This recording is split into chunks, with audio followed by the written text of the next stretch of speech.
युद्धजन्य परिस्थितीमधून दुबईमधून अनेक आता भारतीय हे परत यायला सुरुवात झालेली आहे. अशीच एक लातूरची नेहा मिसर ही विद्यार्थिनी दुबईमध्ये शिक्षणासाठी गेलेली होती. ती आज लातूरमध्ये पोहोचलेली आहे. आत्ता आपल्यासोबत ती आहे. तुझा अनुभव कसा होता? तिथं युद्ध सुरू होतं, काय परिस्थिती होती नेमकी? ज्यावेळी तुमच्या हॉस्टेलच्या जवळ मिसाईल पडली त्यावेळेस तू काही व्हिडिओ शूट करून टाकले होते. काय अनुभव होता? तिथे मिसाईल म्हणजे चालूच होते, ते तर कंटिन्यू चालूच आहे. आम्ही डोळ्यांवर फक्त एकदाच आम्हाला तेवढी भीती वाटली की आम्ही डोळ्याचं फर्स्ट टाइम ब्लास्ट होते वेळेस बघितलेला.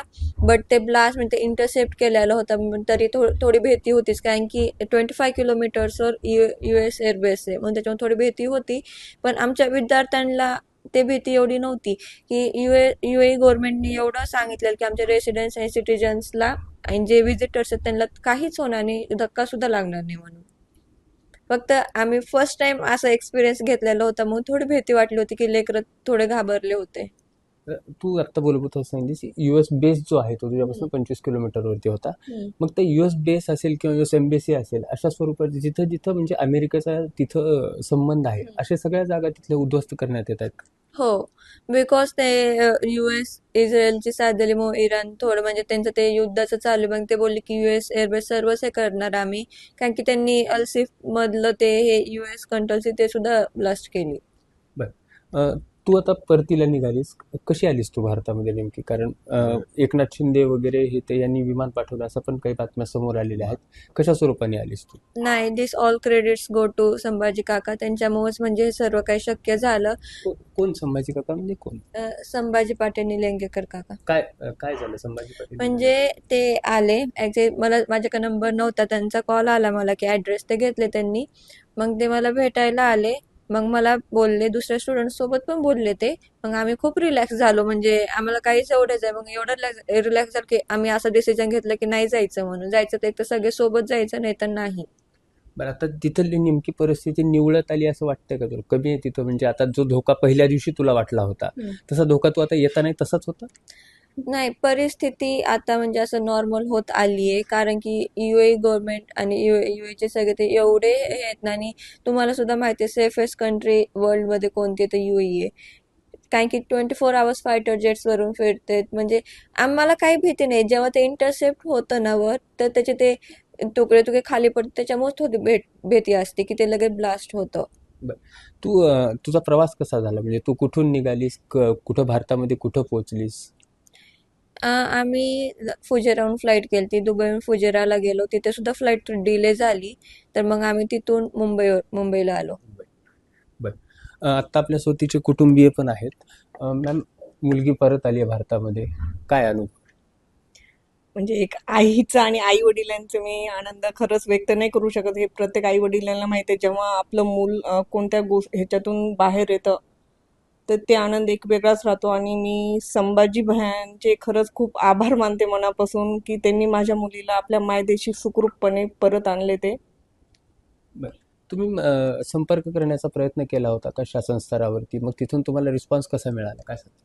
सर, मी खूप जणांना कॉन्टॅक्ट केलेत, आपल्या लातूरमध्ये पण आणि मंत्रालयापर्यंत माझे कॉन्टॅक्ट होते. मला फक्त कॉल येत होते, पण माझी एकच इच्छा होती की स्टुडंटपर्यंत डिटेल्स जावी, आणि स्टुडंटपर्यंत कसलीच काहीच डिटेल्स जात नव्हती. त्याच्यामुळे मला ह्या गोष्टीचं एक खूप वाईट वाटलं की बाबा एवढी एक इमर्जन्सी आहे, तिथे कधीही काही होण्याचा एक धोका तर होताच, पण कॉन्टॅक्ट मात्र ते फक्त कॉन्टॅक्ट करायचे. मला कमीत कमी दररोज डेली कॉल यायचे, पण मुलांपर्यंत अजिबात कॉल जात नव्हते त्यांचे, ना कसले मेसेज नाही.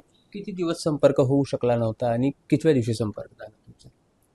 नेहाशी जो संपर्क तुमचा अचानकरित्या तुटला होता तो पुन्हा संपर्क कधी झाला? संभाजी भैया गेल्यावर 2-3 दिवस तुमचं काहीच बोलणं झालं नव्हतं? म्हणजे नाही बोलणं, म्हणजे कसं कधी फोन लागायचाच नाही, काहीतरी प्रॉब्लेम यायचा. आणि जेव्हा यांनी म्हणजे माझ्या मिस्टरांनी मला सांगितले की बाबा संभाजी भैया गेलेले आहेत आणि माझा कॉन्टॅक्ट झालेला आहे, कारण की मी ते असं म्हणलं तर मी खूप प्रयत्न केले, म्हणजे कंट्रोल रूम वगैरे नंबर वगैरे भेटले मला, त्यांनी पण नंबर घेतले, पण जे प्रोसेस करायची ते कोणी केली नाही. आणि एकनाथ शिंदे यांचे PA वगैरे सर्व सर्व कॉन्टॅक्टमध्ये होते, फक्त डिटेल्स घेतायत, नेहाची डिटेल द्या, यांची डिटेल द्या, पण स्टुडंट पर्यंत कोणाचीही डिटेल्स गेली नाही. ह्या गोष्टीचं मला थोडं खूप वाईट वाटतं की अशा परिस्थितीमध्ये सरकारनी नाही हे करायला पाहिजे. इथे मात्र त्यांच्या थोड्या चुका दिसत आहेत. अ, किती लोक एकूण तुम्ही भारतामध्ये परत आलात काल? 10-11 जण आलो होतो आम्ही वापस. नाशिक म्हणजे मी लातूरची एकटी, नाशिक, मुंबई, पुणे तिथलचे आलेत. जी युद्धजन्य परिस्थिती होती ती आता निवळत आली असं आत्ता नेहानी सांगितलेलं आहे आणि आपलं शासन मदत करतंय.